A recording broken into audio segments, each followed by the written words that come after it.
Hello, everyone, and welcome into the Hard Truth Distilling Company Indiana Football Postgame Show.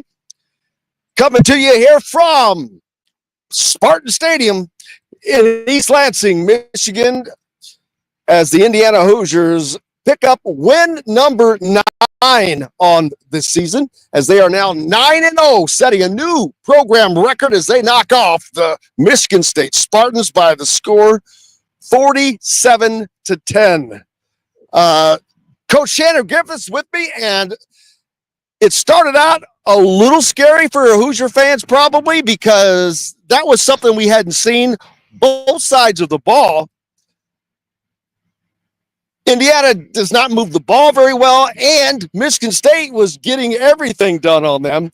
But, man, there was a switch flipped after the first quarter because it went backward or the opposite way, and it never came back.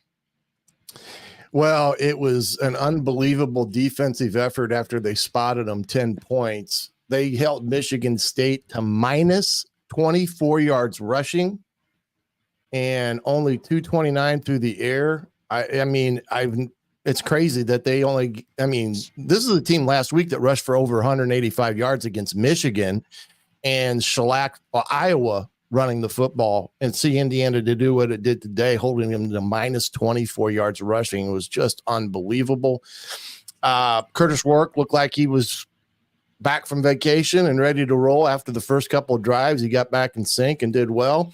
I'm not quite sure they gave the running game a much chance today. They only had 122 yards rushing, and I don't know if that was Michigan State defensively structure that was preventing that, but it seemed to me that they just, they didn't really try to establish the run game that much.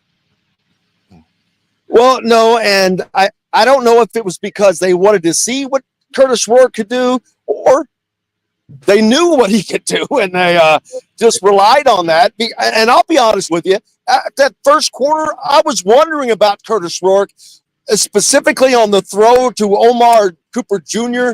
that was short. He was wide open, streaking to the end zone, and it was just short, knocked down. And I'm like, oh, man. But right after that, he was on it. He was sharp, and he throws 4 touchdown passes today. He's only done that one other time this season. That was at UCLA. They put 47 unanswered points up on Michigan State today. After giving up a couple of streaks, they allowed Michigan State to score in the first quarter. They were down 10-0, and they trailed for the first time this season after the fourth quarter. But, boy, I bet Michigan State would trade that back because those last 3 quarters were an absolute beatdown. Mm-hmm. The defense started it all, Coach. I mean, they were relentless. After the first quarter, Michigan State had plus 22 yards rushing. When I looked again in the fourth quarter, they were negative 25 or 29 rushing. Yeah. And they finished with a minus 24 on the day. It was crazy. Most of those were sacks, of course. I think they had, 5 sacks on the day, if I'm not mistaken, if maybe more. Indiana did 6. I think 6. Yeah. Indiana did not turn the ball over today. Michigan State continues to be the worst team in the Big Ten in terms of turnovers. Couple great plays on that. But yeah, I thought Coach Haynes and the defensive staff had a really good plan. Childs scares you because of his mobility, but you're right. They physically beat up Michigan State after those 10 points. It just made the defense pissed off because I've never seen a team physically. Michigan State had a lot of kids get hurt in that game, and it was all because of physicalness, and Childs was one of them. And they were getting the crap knocked out of them. Oh, yeah. The quarterbacks were going to sue their offensive line for negligence at front because, even the Schuster kid came in after Childs walked out injured, and he had negative 44 yards, and those were all sacks. They just beat them badly. A great day for Indiana, as we were wondering. This answered a few questions. Mm-hmm. I wondered about this environment. it wasn't nearly as daunting as I thought it was going to be. They probably had 68,000 here, maybe. It wasn't full. And I took a picture. I looked up. There was 10 minutes to go in the fourth quarter still. This end section and half of the section over empty. Yeah. Gone. And that was kind of amazing. Indiana didn't stop, of course. But also, we wondered what it would be like for Indiana if they got down on the road.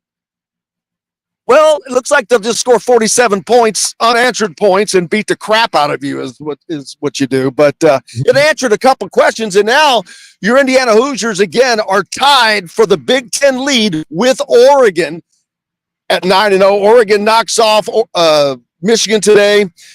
Penn State gets beat by Ohio State today. So all these big games coming up. Now Indiana's got the Wolverines coming into town, but we've got a lot more to talk about on this game today. So many guys played a big part, and I always forget, but how about this offensive line? Yeah. They continue to protect Kurtis Rourke or whoever the quarterback is. Well, they didn't give up a sack today. Close on one, but Rourke was able to escape that. And then they called a phantom hold on Katic, which I never saw in the TV replay, which was brutal. But yeah, again, they protected well, gave him time to throw. He had plenty of time to set his feet and throw it. And although they only rushed for 122 yards on 32 carries, again, they had some big plays in the run game on a couple reverses. Price had the big one for 25 yards and at a key moment, and some other guys had some key yardage there. But again, the wide receiving crew, I mean, Williams, 6 receptions, 86 yards. Surratt, 4 for 59. I mean, it's amazing the ability they spread the ball around. And the fact that these guys are getting yards on the outside showed today that if you take one thing away from Indiana, they're just going to beat you the other way, and they've got the ability to do it. And that's what makes them so good as an offense at this point in time, because they've done it for 9 straight weeks. And I tell you, with Iowa State losing to Texas Tech, and Iowa State was ranked number 11th in the country, that all but assures in my mind that Indiana should be firmly within the college football playoff number of 12 teams because of that loss Iowa State had. So, like Signetti said, not worried about it, don't care about it. All I care about is the here and now, and now we get 24 hours, and then we'll start thinking about Michigan. But he doesn't give a rat's about what the CFP is or anything like that. No, he knows that's going to take care of itself, and you cannot ignore this team. Oh, no. After what they did today, they just get Kurtis Rourke back. This defense is going to continue to draw a lot of attention. They just added to their statistics, which is going to raise them up nationally. And this offense showed that they are, once again, back to being the prolific offense that they have been.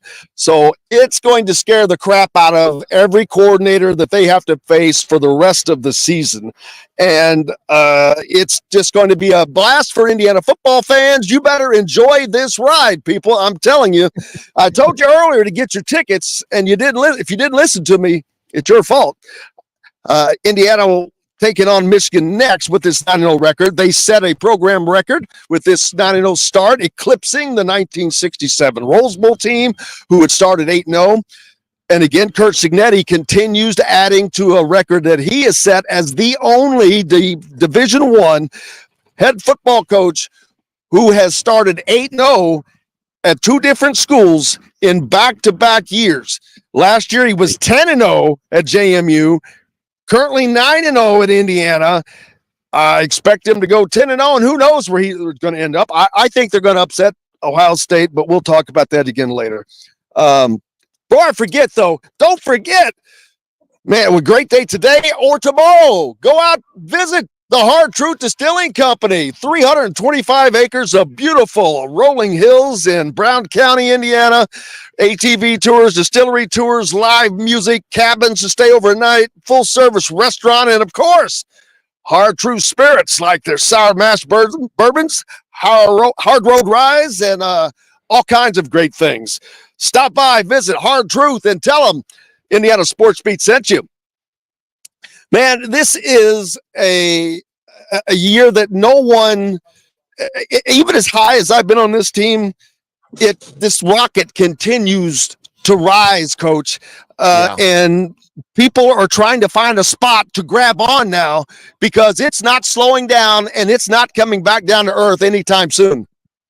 Yeah, again, it's a very miraculous thing that is occurring with this football team. The belief that they have as a unit, as a team, is very tight in one another on offense or defense. Special teams, again, comes up huge. Block punt by Pounds leads to a safety. That's 2 weeks in a row that special teams is either set up a score or scored. So today they scored, and then they had a couple other returns that were nice. And remember, these are the things that are going to help you win these type ball games if and when they occur. Special teams plays a huge part of it, as does the turnover margin when you get two teams that are similar in talent and stuff. So that's the thing that I've liked, is how the special teams has really come to life the last 2 weeks.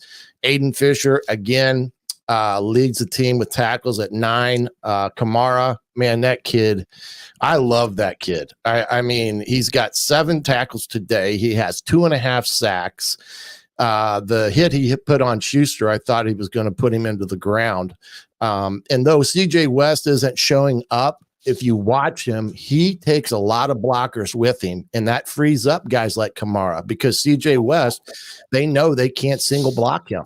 And so it's like, pick a poison. Which one do you want to block singly, or which one you got to double team? And Kamara right now, man, oh man, that kid is dynamite. Absolutely. How about Amari Farrell? He doesn't get just one. 2 picks on the day. That second one led directly to an Indiana score, and that was huge because that was toward the end of the first half, and Indiana did a good job keeping Michigan State off of the board after that, because they had a couple of minutes left, because Michigan State was getting the ball back in the second half. It didn't matter. It was not going to matter, and we didn't know that. But looking at these defensive stats, 15 tackles for loss versus 3 for Michigan State, but 86 yards lost by Michigan State on those tackles for loss. Indiana is getting up in everybody's grill. They are, you're going to lose yardage just by turning around. Well, and not only that, but you said 6 sacks. Like, it looks like they credited them with 7 tonight, which is another remarkable thing that the defense has done. 15 TFLs. Man, oh man, that's got to be close to a career high. Yep, for 7 in that regard. But again, the defense. They got off to a slow start. It's going to happen at times, especially on the road where you haven't played for a couple weeks. And so they, and playing a later game too, 3:30 start. It was a game that, Indiana had every reason not to play well today, but they fought it off and came back and actually played probably as good a game as they've played. After that first couple scores that they spotted Michigan State, but they haven't been outscored in any quarter, Jim. I think we got to go wherever. They're not outscored in any quarter. I mean, today was the first point they gave up in the first quarter. I mean, on top of the first time trailing, because they had shut out every team in the first quarter. I mean, it's just, you look at these stat lines, and you dive deeper into it, and you look at what this football team's doing. I don't care who they're playing against. Don't give me the excuse about, well, they're not that good. You talked about it earlier in the week. Indiana is doing what most big-time programs, Georgia, Alabama, Ohio State, would do, what people expect them to do, but they're doing it better. That's the thing. They're blowing people out. It's not even close. Yeah, and they do it with such ease. Yeah. And I want to go back to, I talked about those negative yardage on the tackles for loss. Add in the negative yardage for sacks, 147 lost yards. 147. You can't make that back up. No, I mean, like the defensive front four for Indiana today by far probably played their best game of the year. Carpenter, all of them, played their best game. In Indiana, they did bring some pressure, but not as much. They brought their 5-man every once in a while, but their front four was just beating up Michigan State's offensive line to the point where I'm not sure they had anybody that was going to block anybody today. And I say this, and I'm sure Kurt Signetti said this about Michigan State. The problem with Michigan State, they're not a bad football team. They make critical mistakes at the wrong time. They make critical mistakes at the wrong time.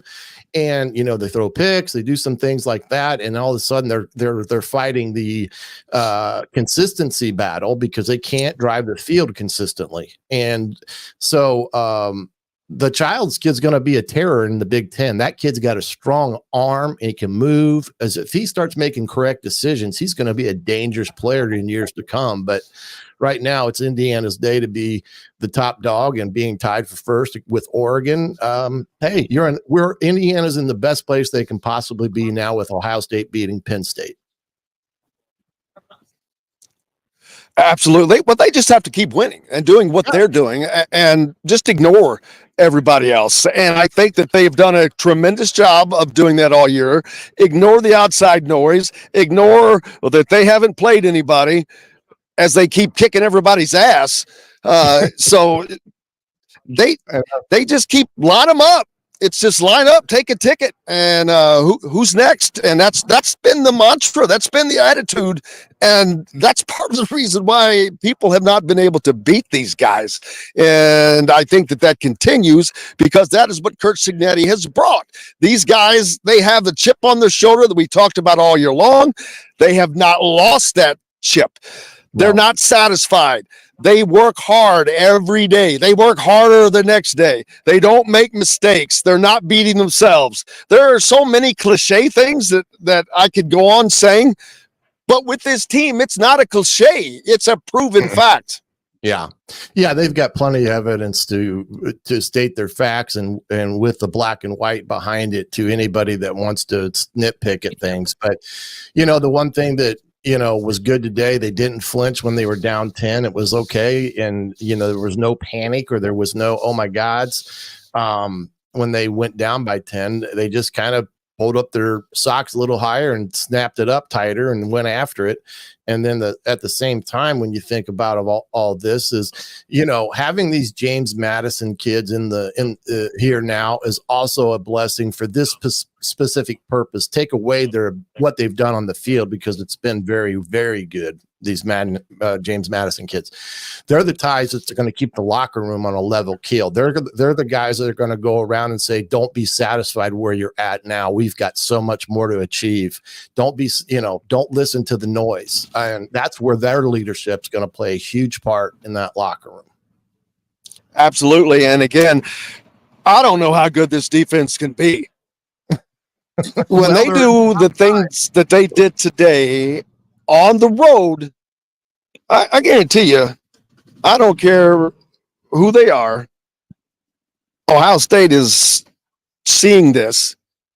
Ryan Day is seeing these numbers. And I promise you, I know that they have a game next week. But if you think Indiana's not seeping into their minds, I think you're wrong. Oh yeah, they're guarantee you they've got their attention. Indiana, irregardless of what their record has been over the last few years, has given Ohio State fits in terms of games where it's been a tight ball game. Now you got a team that's winning by 30 each and every week and doing it with such ease and simplicity at times that you kind of double take it. And then you look at this defense. I don't know how. I watched the defense. I watched teams how they tried to attack them. Michigan State came out with a pretty good plan today. They just weren't able to carry it forward enough, and Indiana ultimately shut it down. And that's the thing. Once you think you got something against this defense, they're able to shut it down, and then you don't have anything to go to. And that's what happened to Michigan State today. And then they became one-dimensional because they had to throw it. Yeah, that's a good the comment there by Remus. What's going to happen when Indiana beats Ohio State? What are they going to say after that? Well, they won't be able to say anything other than shake your hand and you guys are the lucky winners to take on Oregon, which would be a fun game to see right now. I mean, oh boy, because they're both playing complementary football, as Oregon is like Indiana is. They're doing it on both sides of the ball, not just one, and they're not having to have that last second miraculous kick to do it. Outside of their Boise State game, I mean, they pretty had to control Oregon, that is. So they're both playing very similar in terms of both sides of the ball being very, very good and putting teams in a bind right and left. Yeah, and you mentioned complementary football on both sides of the ball.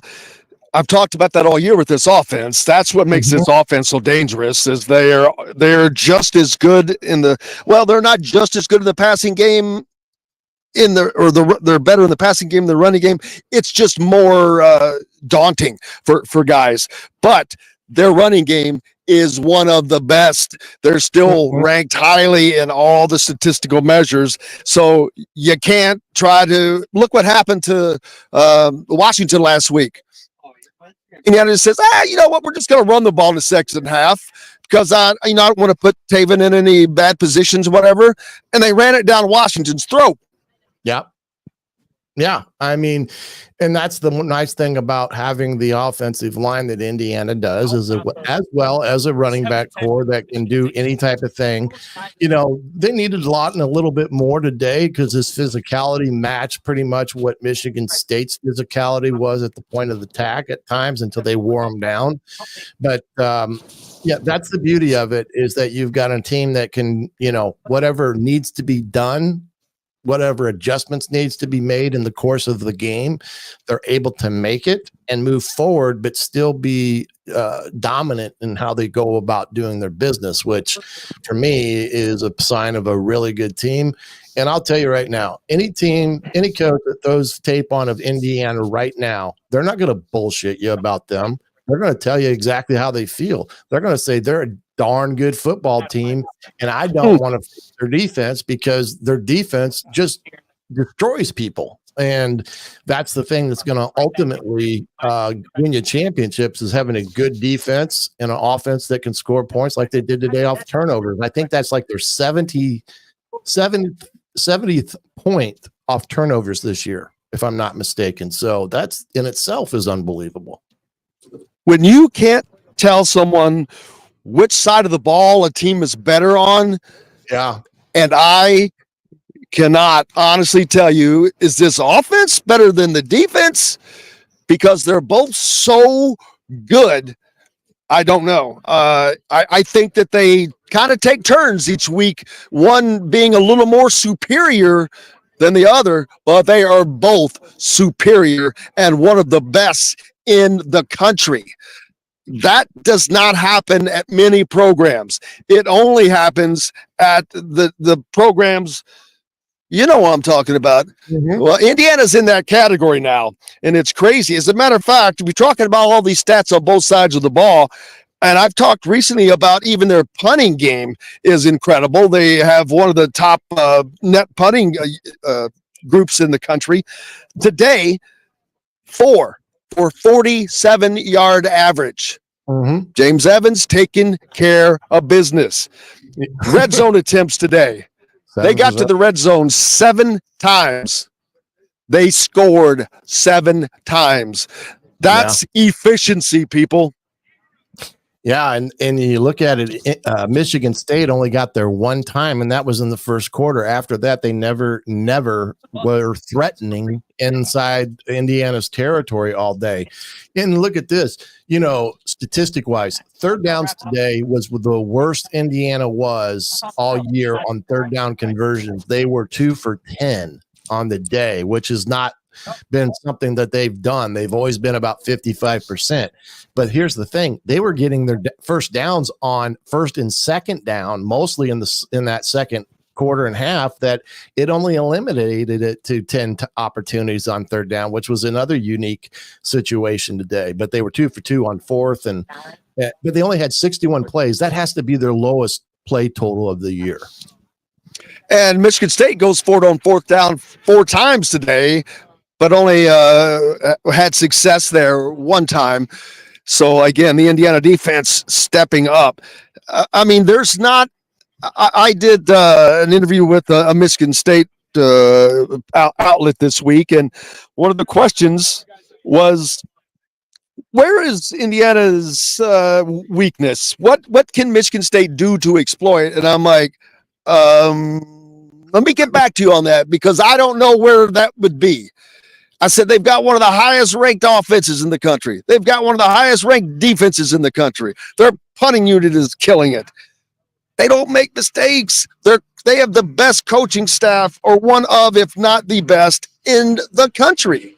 Yeah. I don't know where a weak link is. No, and I don't think anybody knows. It's interesting to listen to those shows prior to for Indiana playing them, and then listen to them afterwards, after they get beat bad. You know, they go into this game thinking, oh, it's Indiana, and then they come out and they go, hey, guys, they're really good. You know, yeah. It's like, well, you should have known that for the last 6 weeks by them beating everybody else, that they were not going to do the same thing to you as well. But, yeah, I think the biggest thing right now that's helped Indiana, knock on wood, everybody, when I say this right now, they're a healthy football team. And you're a healthy football team mostly because when you're winning, nobody's going to the trainer with the little nitpicky type of injuries. You know what I mean? That may keep a kid out for a week. When you're winning, everybody's ready to roll. You know what I mean? And that's kind of the eye of the tiger mentality that you get when you get on this roll. Look at Kurtis Rourke.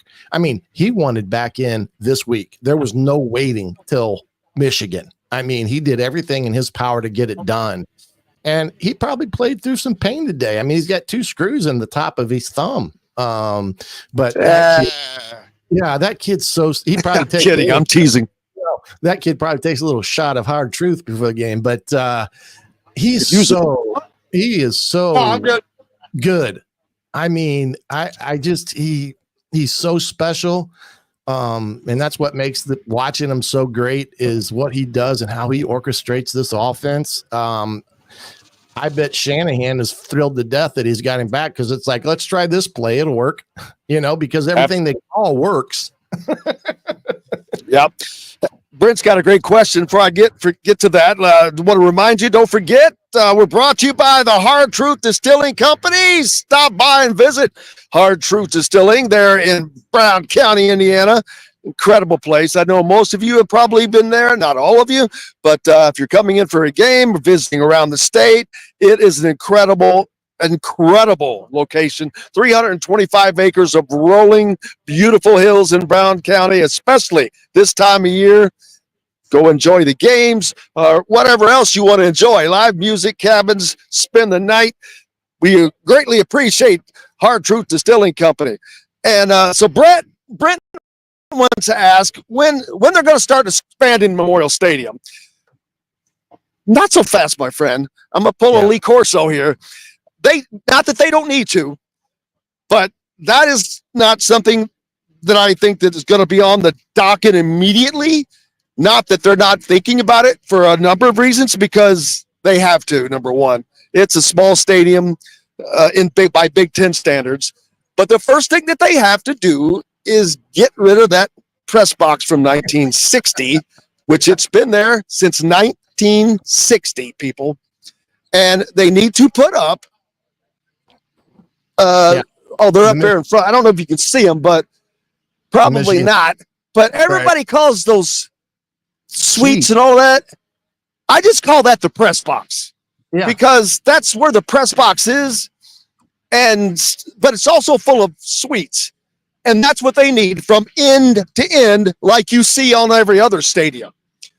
Build that, and that's going to give you a lot of increased seating. It's going to give the stadium a great look, but there will probably be a need to expand that stadium for the everyday Joe and add some more seats it needs to be a bigger stadium. Now, how do they do that? I don't know. They do like they have here with an overhang on the would be the east side of the stadium. Right. Then again, I don't know how many people want to sit into that sun. But if you have that new press box, that's going to block the sun. So there's that. I hope that answered your question, Brent. I'm sure that as long as they keep winning, build it and they will come. Yeah, I think the press box is probably sooner than you may think. I just think it's time to capture lightning in a bottle, because there's going to be a lot of interest in the suite issue that you talked about, people having that availability. And I could see that being something that they may entertain sooner rather than later, which they need to do, but they just haven't had a reason to do it. Now they do. And you can't stymie stuff. So with all that. And the other thing, we don't even know what the game time will be next week or what station's going to guess noon. That's my guess. Yeah, because they've put a hold on them. They've put a hold on. Oh, it should be out tomorrow, I would imagine. But right. Nothing gets decided until Saturday night or Sunday morning. I'm going to guess noon, maybe, if Fox might be able to grab that for another. I don't know if they grab it for another big noon kickoff or not. But with the Indiana-Ohio State looming, my question is, what time is that game going to be? Well, the biggest thing next week, I would say that game in itself is that's the biggest game next week on the docket, because Indiana playing Michigan is the biggest game on the docket, because everything else I look at is not looking like great games. I mean, Minnesota, Rutgers, Maryland, Oregon, Washington, Penn State, Purdue, Ohio State. So that's probably why they put a hold on it, for that reason, to determine what they're going to broadcast, because Iowa and UCLA play Friday night. So that takes one game out of the equation for Saturday. Speaking of UCLA, yeah, they how won, about the Bruins? Man, that's you should never be shocked anymore, especially this time of year. But UCLA has gotten better every game since Indiana played them. Immediately after them, they go down to Baton Rouge and played LSU to a 17-17 tie. Let's see. Today, Illinois got beat by Minnesota. It's a crazy time. What's that? Minnesota. I say Minnesota, outside of what Indiana has done, Minnesota has played some really good football here the last 3 weeks of the year, and they're really good defensively as well. But UCLA, I mean, again, I think good for Foster, because he's a first-year coach and he's fighting his way through it, and he's got those kids to respond, which is a great compliment to him and his staff, because they could have easily hung it up, because they actually played Penn State tough. Penn State beat them 27-11, but that was a tight ball game as well. So good for them to go into a hostile environment like Nebraska and win it. The Cornhusker faithful is probably running Rule out of town as we speak, but it's great to talk about others in the way that Indiana used to get talked about, not positive like we get to talk about them now. So it's going to be a great week. It's going to be another tough game. Every game from here on out, each week's going to be a little bit more tougher in terms of what's in front of them, because of what potentially could be in front of them in 2 weeks. So it's still going to come down to what do they do against Ohio State, irregardless of what happens next week in some respects. But at the end of the day, focus on the here and now and let the rest take care of itself. Yeah, they just need to win next week and then move on to the game after that. And great point here. Michigan, Ohio State, then Purdue. All suck, according to Kurt Signetti. Well, so that's a great point that you get to have those three in a row. It's kind of funny. Don't I guarantee you that's on the bulletin board at two of those three schools, because that is going to be. I guarantee it's on all three. Well, Purdue doesn't have anything to go by. They got beat today in OT. That's all they have to go for, man. They've got one thing to live for, and that is to not get beat by 100. Yeah, that's right. But Michigan, I can guarantee you, that's on the bulletin board right now on a tape of it. So, like we said, it's fun. It's great to see great football being played by Sig and the boys because of the execution that they've come to expect week in, week out, and you're seeing them achieve that. That is the one thing I think is a little bit just shocking in some respect is how well this team has played for 9 straight weeks. That is very, very difficult to do, and they're making it look easy. Yeah, and this is a great point here by Jake, and that's why, because we've talked about it, they are such an incredibly solid, well-rounded, well-coached team that does not have a hole, doesn't make mistakes, has the chip on their shoulder, only wants to win, works to win, and there's nothing changing that. No, it's going to be just like I said, he came here with a blueprint and a plan, and we all listened to the coach speak at that time and wondered what is this blueprint and plan that he talks about. But man, he lives it every single day. It's just not a Saturday thing. It's a Sunday through Saturday thing that he has got their staff, the kids, the trainers, the administration, all on the same page. There's nobody right now that's off the page. And I just tip my cap to him because it's one hell of a job that he's done. Yeah, and I like that Indiana is taking care of business themselves. Mm-hmm. They're not allowing this to be in the hands of the College Football Playoff Committee or whomever we talk about. The AP poll has not treated Indiana well.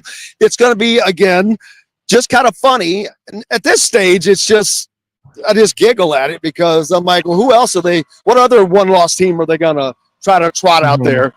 But it's getting to be almost a joke at this time. But guess what? Tuesday, college football poll gets released. Yeah. We will see exactly what the College Football Playoff Committee thinks of Indiana and where they are sitting in that position going in. Well, it'll be going into the Michigan game, but this late into the season. And I'm going to be surprised if they're not in the top 10. Of course, I've said that before about the AP poll, and it didn't happen. Yeah, well, here's what I with Iowa State losing today, I don't think there's anything that can keep them out of the top 12 in both coach and AP poll now. That's number one. Number two, like you said, does that mean that they may be a 7, 8, 9, or 10 team? Possibly, because they're undefeated, and that's going to carry some weight in the room when it comes to discussing some of these games and teams. Because look, like today, Georgia plays Florida. They should have blown them out. They struggled and found a way to win, and everybody says, well, they won. But you got to look at how they won. They won because they were able to overcome 3 turnovers, and that the fact of the matter is they've already got 1 loss. That game, in some respects, has got to knock them down some in the minds of the pollsters and things of that magnitude. And you look at a team like Indiana that's doing it week in, week out, and it's all there in the black and white. It's all there black and white, and I don't give a crap who they've played. The fact of the matter is they're doing it in a way that is taking all guessing out of the equation because they're not relying on a field goal to win it or overtime or late touchdown pass or any of these things. It's just a full-ass beat down. Sorry. No, hey, that's called speaking the hard truth, baby. And that's what we delivered. And Buffalo Bill, appreciates you, my friend, but guess what? I ain't coaching this team. I'm not playing in a game.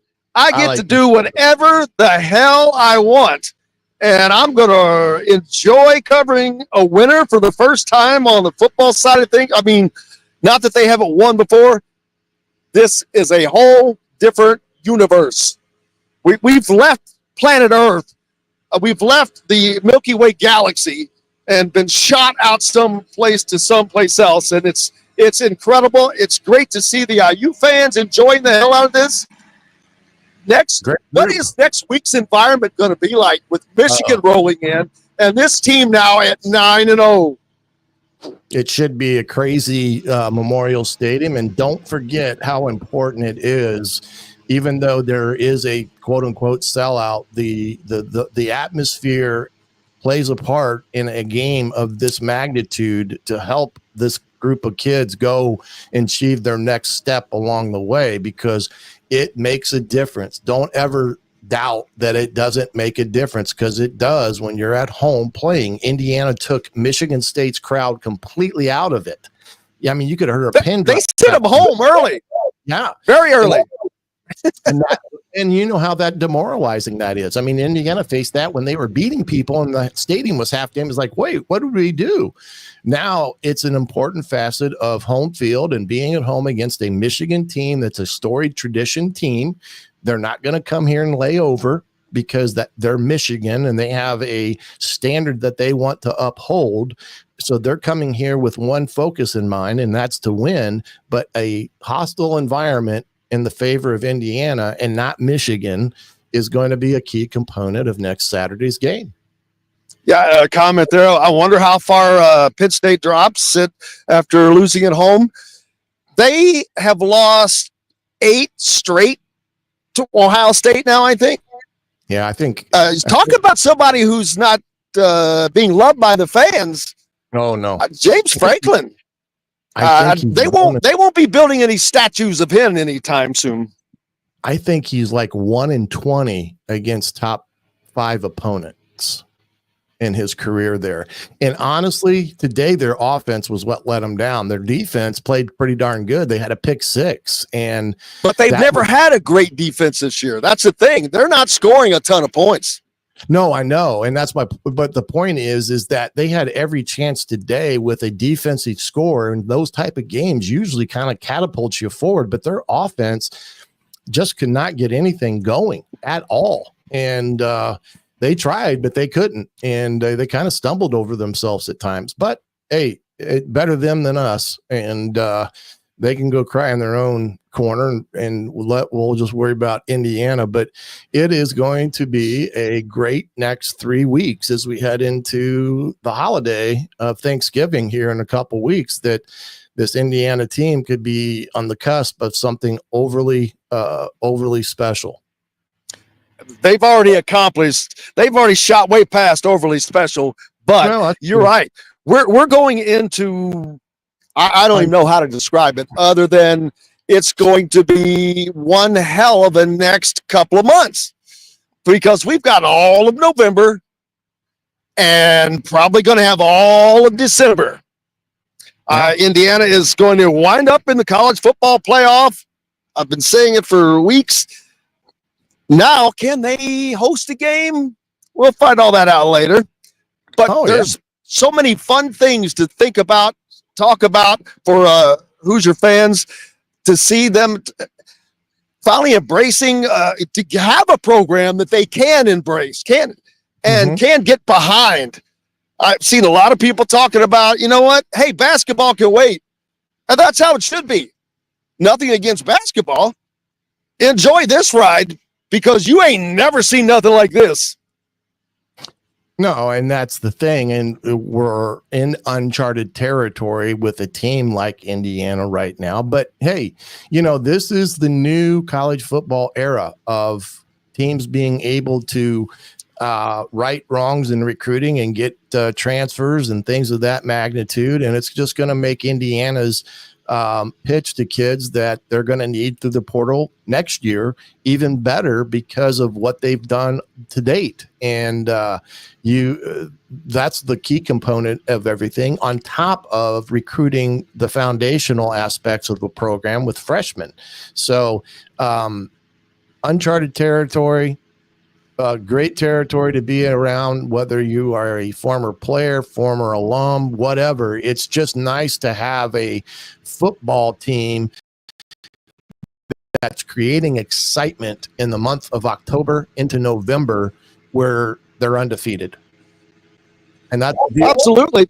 And it's weird being the me and the lawn guy, only guys left here at Spartan Stadium, baby. It's a quiet house, but it's going to be a little easier ride home, I guess, tonight. But man, I cannot thank everybody enough tonight. Of course, brought to you by Hard Truth Distilling Company. Don't forget to visit Hard Truth Distilling Company there in beautiful Brown County, Indiana. Back Monday at Indiana Sports Beat Radio to do it all over again. Don Fisher will be with me, Greg Rakestraw, Dustin Apiric, and we'll go from there and rock it all week. Couple of big guests coming up next week. Courtney Cronin from ESPN, IU grad, joining me, and Derek Mobley, another IU grad, currently the director of Monday Night Football. He's directed 15 college football championships. He's done so much stuff. It would take me an hour just to list that off. But I'm looking forward to having those guys on and continuing to bring you all the best guests that we possibly can every day on Indiana Sports Beat Radio. And we look forward to that. So you guys have a great night. Enjoy it. Coach, thank you so much. Lauren, thank you for jumping in and helping us manage this deal tonight as well. And that's going to wrap it up.